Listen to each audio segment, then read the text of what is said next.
News में वक्त हो चला है इस वक्त के बुलेटिन में इस वक्त की बड़ी खबर से आपको रूबरू करवाने का। आपको बताएंगे जिस तरीके से चीन चालाकी कर रहा है। बड़ी जानकारी, चीन ने ग्लोबल टाइम के जरिए भारत को धमकी दे डाली है। आपको बता दें भारत को एक बार फिर पीएलए की ताकत दिखानी होगी, ये चीन की तरफ से कहा गया है। ग्लोबल टाइम में जो लिखा गया है उसकी जानकारी हम आप तक पहुंचा रहे हैं। एलएसी पर फायरिंग की खबर प्रधानमंत्री नरेंद्र मोदी को भी बता दी गई है और चीन में एलएसी को लेकर हाई लेवल मीटिंग इस वक्त भी जारी है। बड़ी खबर, बड़ी जानकारी लगातार हम आप तक पहुंचा रहे हैं, लेकिन आपको बता दें कि ग्लोबल टाइम के जरिए भारत को धमकी दी गई है। बड़ी खबर इस वक्त ही हम आप तक पहुंचा रहे हैं कि भारत को एक बार फिर पीएलए की ताकत दिखानी होगी, ये ग्लोबल टाइम कहता है, जिसकी जानकारी हम आप तक लगातार पहुंचा रहे हैं। एलएसी पर फायरिंग की खबर जो सामने आई थी प्रधानमंत्री नरेंद्र मोदी तक पहुंचा दी गई है, क्योंकि भारतीय सेना की बात करें तो भारतीय सेना की तरफ से ये कहा गया है, बयान सामने आया कि भारत की तरफ से कोई भी फायरिंग नहीं की गई और चीनी सैनिक की तरफ से फायर किया गया है। जो जानकारी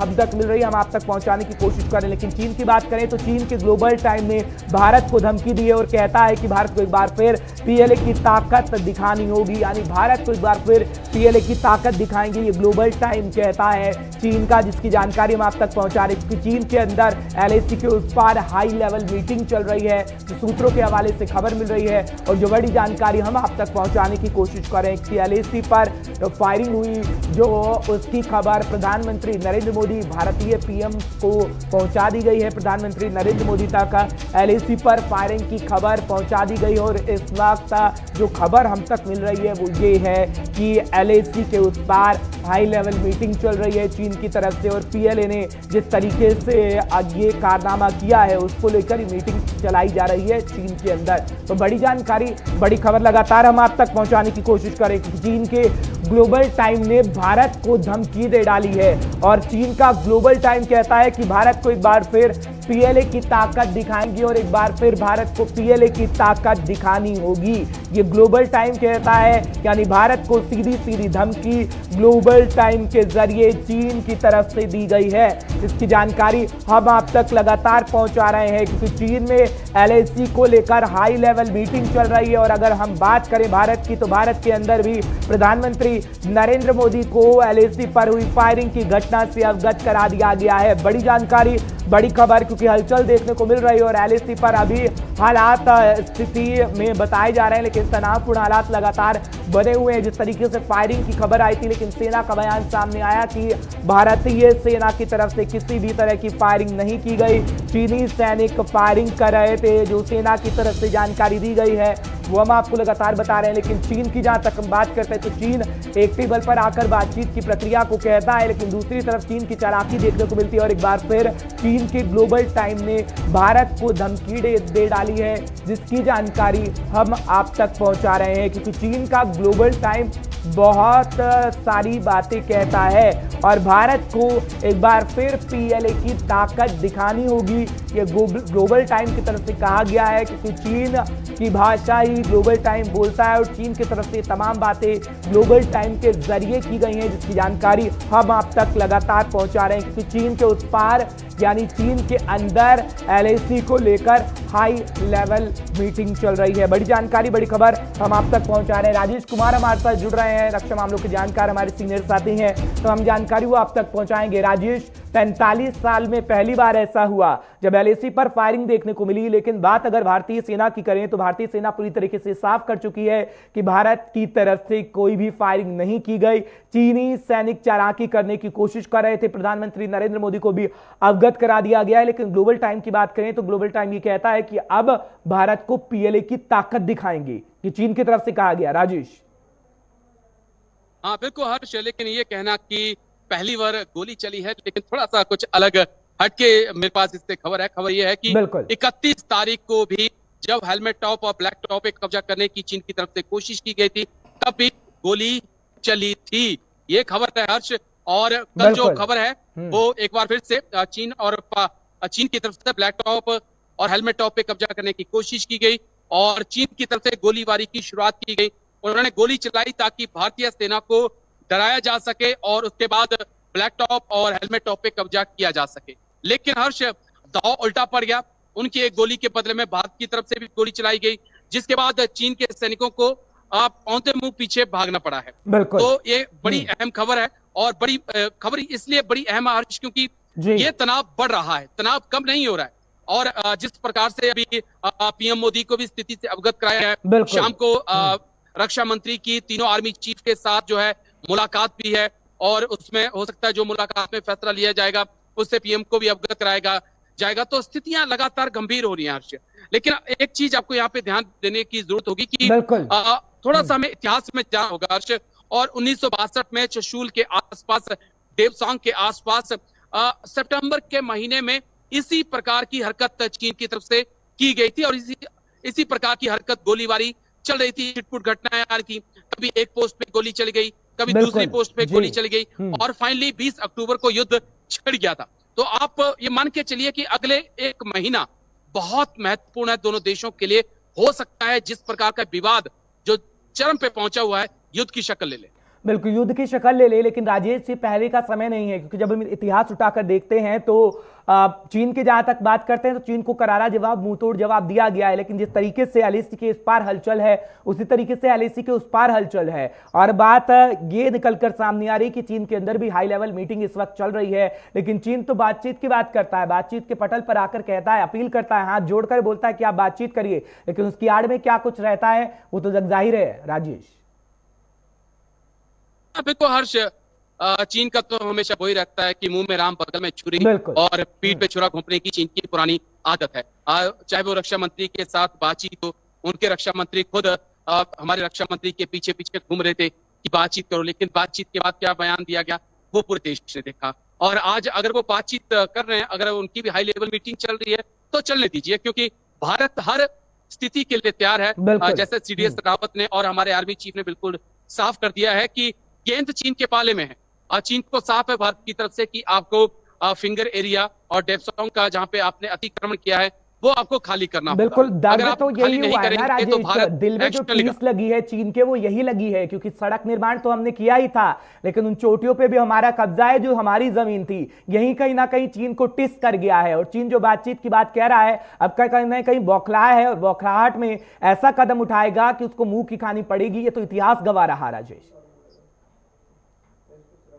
हाँ हर्ष, देखिए इस वक्त सिचुएशन जो है ना एलएसी पे बहुत ज्यादा टेंस है। आप मान के चलिए, थोड़ी देर पहले मेरी एक सुरक्षा विशेषज्ञ से बातचीत हो रही थी, तो उन्होंने यही कहा कि हालात ये हैं कि इस वक्त दोनों देश ये देख रहे हैं कि पहल कौन करेगा। बिल्कुल। और क्योंकि कोई अब युद्ध की जिम्मेदारी अपने कंधों पे नहीं लेना चाहता है। बिल्कुल। और चीन भी यही चाहता है, चीन जिस प्रकार से भड़का रहा है, चीन चाहता है कि भारत की तरफ से युद्ध की पहल की जाए, ताकि वो दुनिया को बता सके कि भारत ने हम पे युद्ध थोपा है। भारत जो है शांतिपूर्वक तरीके से चलना चाहता है। भारत चाहता है कि जो भी विवाद है, दोनों पड़ोसी देश हैं और लंबा इतिहास रहा है दोनों का, तो शांतिपूर्वक तरीके से सुलझा लिया जाए। लेकिन शी जिनपिंग के इरादे हर्ष ऐसे नहीं है। शी जिनपिंग को कहीं ना कहीं दुनिया को दिखाना है कि वो एक मजबूत और ताकतवर देश के तौर पे उभरे हैं, वो सुपर पावर बनने की तरफ बढ़ रहे हैं, और वो एशिया के अंदर एक मजबूत देश को हरा सकते हैं।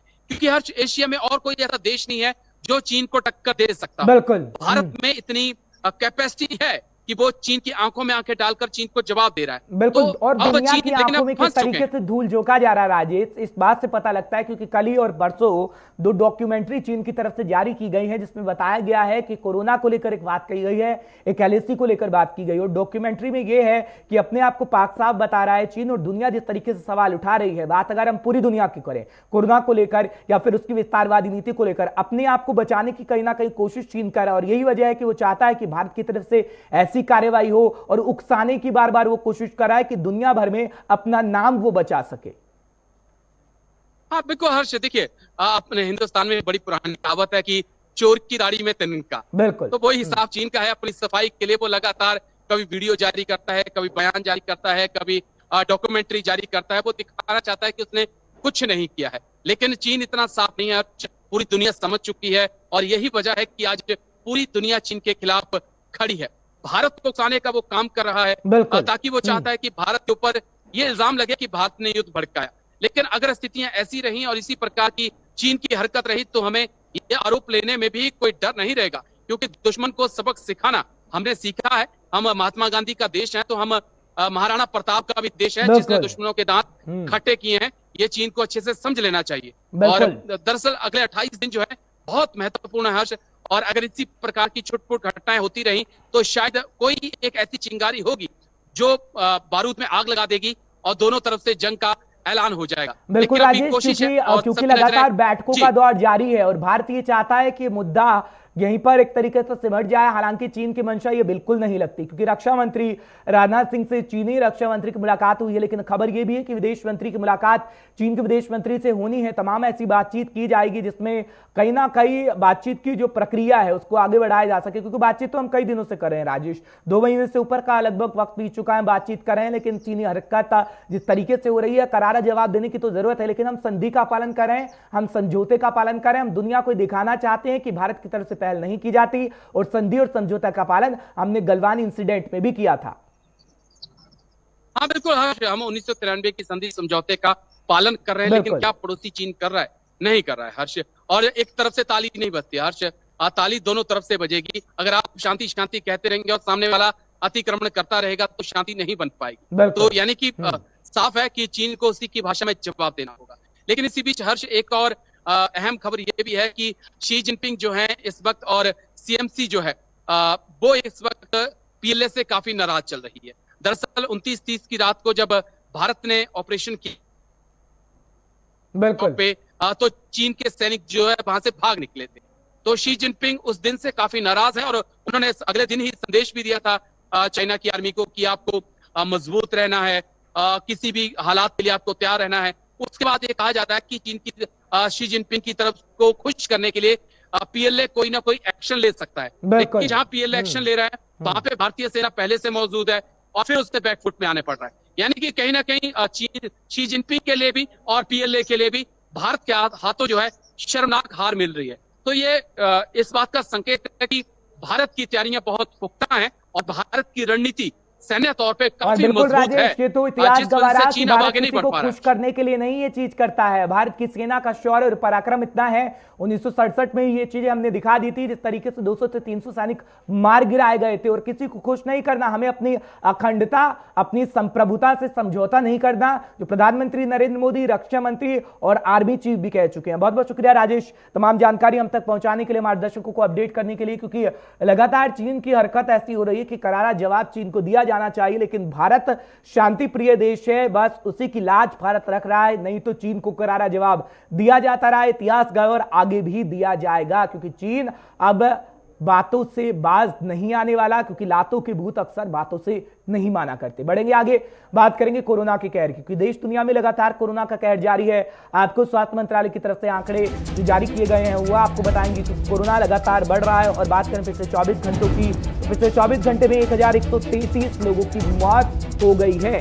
साथ ही साथ आपको ये भी बता दें कि 75,809 नए केस कोविड-19 के सामने आए हैं, यानी कोरोना वायरस के सामने आए हैं। जब हम रिकवरी रेट की बात करते हैं तो 77.65% रिकवरी रेट देश में इस वक्त हो चुका है, जो स्वास्थ्य मंत्रालय की तरफ से आंकड़े जारी किए गए हैं। और स्वास्थ्य मंत्रालय की तरफ से ये आंकड़े उपलब्ध करवाए गए हैं जो हम आप तक पहुंचा रहे हैं, क्योंकि लगातार मौतों के आंकड़े की बात करें तो मौतों का आंकड़ा बढ़ रहा है और पिछले 24 घंटों में 1133 मौत हो गई। और इस तरीके से हर रोज का जब हम आपको आंकड़ा दिखाते हैं तो 1000 से ऊपर ही जो संख्या है वो मौतों की रहती है। लेकिन देश में जिस तरीके से कोरोना वायरस के मामले बढ़ रहे हैं, अब पिछले 24 घंटे के दौरान 1 लाख से ऊपर ज्यादा मामले भी आ सकते हैं, कि कहा जा सकता है जिस तरीके से 70,000 से ऊपर रोजाना मामले सामने आ रहे हैं और लगभग 90,000 के करीब ये मामले पहुंच जाते हैं जब हम 24 घंटों का आंकड़ा आप तक पहुंचाते हैं। और गृह मंत्रालय की अगर बात करें, स्वास्थ्य मंत्रालय की बात करें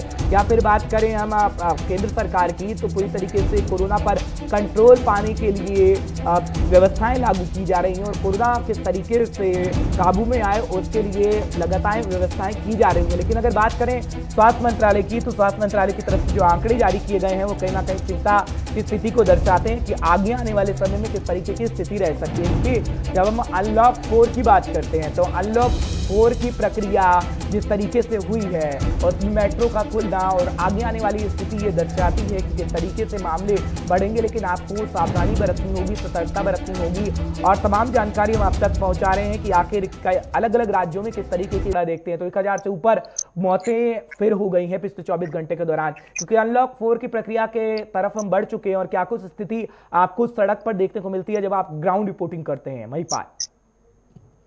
बस जिस तरीके से ग्राउंड रिपोर्ट की बात करें तो जिस तरीके से अनलॉक 4 की शुरुआत हुई है, यानी कि लोगों में ऐसी बात पहुंच गई है कि सब कुछ खुल चुका है, यहाँ पे कुछ भी बाकी नहीं है। यानी कि धंधे रोजगार जो है बोला गया है कि आप जब तक खुला रखना चाहे तब तक खोल सकते हैं, भले रेस्टोरेंट या फिर जहाँ पे ज्यादा भीड़ होती हो वैसी जगहों को 11 बजे तक खुला रखने को बोला गया है। लेकिन भीड़ वैसी की वैसी ही दिखती है और कई सारे ऐसे फंक्शंस भी होते हैं, राजकीय फंक्शंस भी होते हैं और दूसरे धार्मिक फंक्शंस भी होते हैं, वहां पर भी आज भीड़ दिखने मिली है। नतीजा सबके सामने है। हमें कल पिछले 24 घंटे में 75,000 से ज्यादा केसेस मिले और मौतों का जो आंकड़ा है वो बढ़ता जा रहा है, यानी कि 1100 से करीब मौतें मिली। और कल की बात छोड़ दी जाए और परसों से आगे की बात की जाए तो 90,000 के करीब अब केसेस पहुंच चुके हैं, एक दिन में 90,000 के करीब। यानी कि अब देश का जो आंकड़ा है वो भी कम से ज्यादा बढ़ चुका है और आज दूसरे पायदान पे हमारा देश पहुंच चुका है।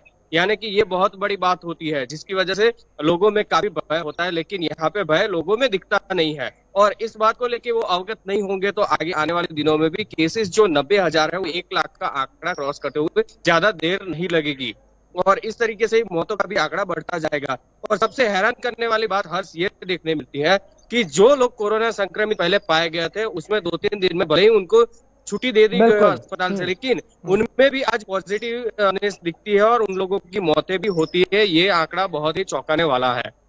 चलिए, बहुत बहुत शुक्रिया तमाम जानकारी हम तक पहुंचाने के लिए। लेकिन एक बार बात फिर चीन की करेंगे और आपको बाइट सुनाएंगे और जिस तरीके से चीन की तरफ से प्रतिक्रिया आनी जा रही है, क्योंकि आर्थिक तौर पर भी भारत ने कमर तोड़ी है चीन की। और बाइट की अगर बात करें तो लगातार हम आपको जानकारी दे रहे हैं चीन के बारे में, क्योंकि चीन से जब कोरोना वायरस फैला था तो कोरोना वायरस की जानकारी भी आप तक पहुंचा रहे हैं। लेकिन एलएसी की जब हम स्थिति की बात करते हैं तो एलएसी पर जो स्थिति बनी हुई है उसको लेकर लगातार बातें भी सामने आ रही हैं।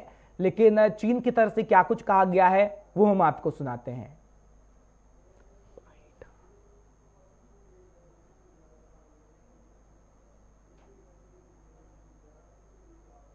The PLA Western Theater spokesperson has issued remarks on September the 7th.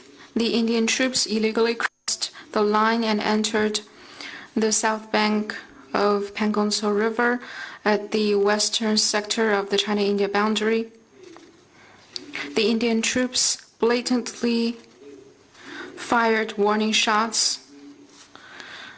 to the Chinese border patrolling troops who were there for consultation, and the Chinese border troops were compelled to take measures to stabilize and manage the situation. The Indian behavior severely violated our agreements, deliberately created tensions, which could easily lead to misunderstanding and miscalculation. It is serious military provocation of a very bad nature. We have, through diplomatic and military channels, made stern representations with the Indian side, asked them to immediately stop its dangerous moves, withdraw the people who crossed the line as soon as possible, strictly discipline the frontline troops and discipline those who fired the warning shots. Make sure that won't happen. 我还想知道中方前来交涉，提出交涉是什么交涉，以及稳控现场。那么具体采取了什么稳控措施 ？Through diplomatic and military channels, we have made stern representations, asking the Indian side to immediately stop its dangerous actions, immediately withdraw the people who crossed the line, discipline its frontline troops, and those who fired the warning shots, and make sure similar incidents won't happen.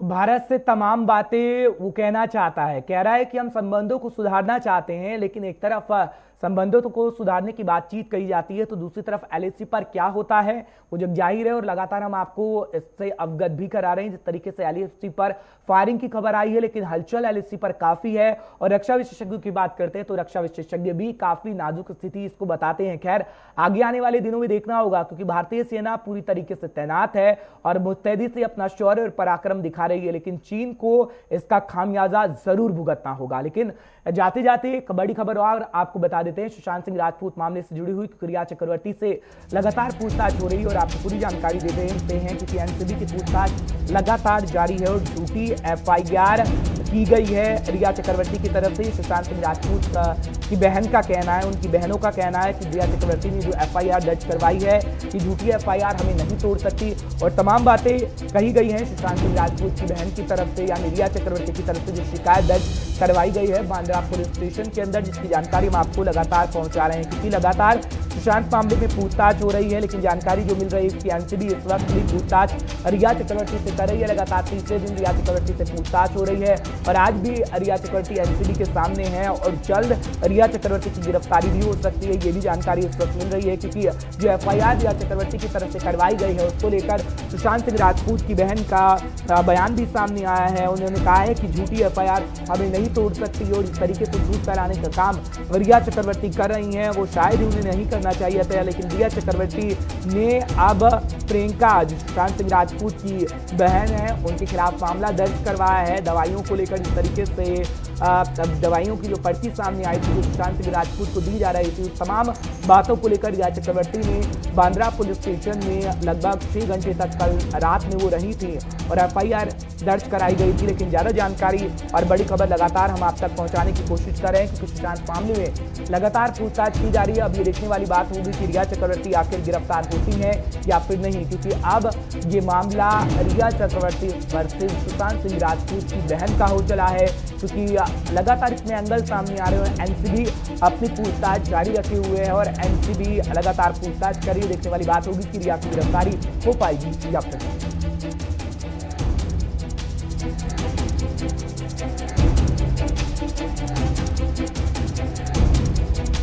Ashok Pandey इस खबर पर ज्यादा जानकारी के साथ जुड़ गए हैं। अशोक, जानकारी दीजिएगा, क्योंकि रिया चक्रवर्ती एनसीबी के सामने है और लगातार अब जो ट्वीट सामने आ रहे हैं, क्योंकि सुशांत सिंह राजपूत की बहन का ट्वीट आया, वो कहती हैं कि झूठी एफआईआर हमें तोड़ नहीं सकती और झूठी एफआईआर से हम पीछे हटने को तैयार नहीं है। लेकिन रिया चक्रवर्ती इस एंगल को पूरी तरीके से मोड़ना चाहती हैं। अशोक, बिल्कुल, देखिए विकास सिंह जो इनके एडवोकेट है के सिंह के, उनका भी यही कहना है कि इस तरह की जो एफआईआर की गई है वो कहीं ना कहीं जो जांच एनसीबी की तरफ से की जा रही है उसको भटकाने के लिए एक प्रयत्न किया जा रहा है। लेकिन जिस तरह से ये एफआईआर हुआ है और एफआईआर को लेकर के भी जिस तरह के सवाल विकास सिंह ने खड़े किए, उनका कहना है कि ये एफआईआर किसी भी तरह से मुंबई पुलिस इन्वेस्टिगेशन नहीं कर सकती है और कहीं ना कहीं जांच में लगातार हस्तक्षेप रहे मुंबई पुलिस का, उसके चलते ये एफआईआर दर्ज किया गया है। लेकिन देखिए, जिस तरह से इस एफआईआर में सुशांत सिंह राजपूत की दोनों बहनों समेत जो डॉक्टर अवेलेबल है उनको भी इसमें निशाना साधा गया है, दिखाता है कहीं ना कहीं कुछ ऐसा है इस एनसीबी की जांच में ड्रग एंगल को लेकर के निकल करके आ रहा है, जिससे कहीं ना कहीं रिया घबराई हुई है और एनडीपीएस एक्ट के तहत जो है बांद्रा में जो है केस रजिस्टर किया गया है। तो कहीं ना कहीं देखिए कुछ ऐसा है जो अभी आज शाम तक उम्मीद की जाती है, जिसमें एक एनडीपीएस एक्ट के तौर पे ही रिया की गिरफ्तारी हो, क्योंकि एनसीबी जो इन्वेस्टिगेशन कर रही है वो ड्रग एंगल पे ही कर रही है। तो उम्मीद इसी बात की कि शाम तक कोई बड़ा इस पूरे मामले को लेकर जो एनसीबी इन्वेस्टिगेशन कर रही है उसमें कोई बड़ा खुलासा देखने को मिल सकता है और रिया की गिरफ्तारी भी हो सकती है। तो कहीं ना कहीं उस गिरफ्तारी के पहले ही रिया का यह प्रयास है कि सुशांत सिंह राजपूत की बहनों को भी इस तरह के ड्रग्स के मामले में फंसाया जाए। बिल्कुल, चलिए, बहुत बहुत शुक्रिया अशोक, तमाम जानकारी हम तक पहुंचाने के लिए, हमारे दर्शकों को अपडेट करने के लिए। फिलहाल ये तो वक्त ही बता पाएगा कि आखिर इस मामले में सच्चाई क्या निकलकर सामने आएगी और रिया चक्रवर्ती की गिरफ्तारी होगी या नहीं। लेकिन जाते जाते आपको अपडेट दे दें, क्योंकि कंगना को लेकर भी मुंबई में इस वक्त घमासान है और उस घमासान की तस्वीर भी हम आपको कुछ देर बाद दिखाएंगे जब आपके सामने एक और बुलेटिन लेकर हाजिर होंगे। फिलहाल एक ब्रेक का वक्त तो चला है, ब्रेक के उस पार खबरों का सिलसिला गुलिस्तान न्यूज पर लगातार जारी।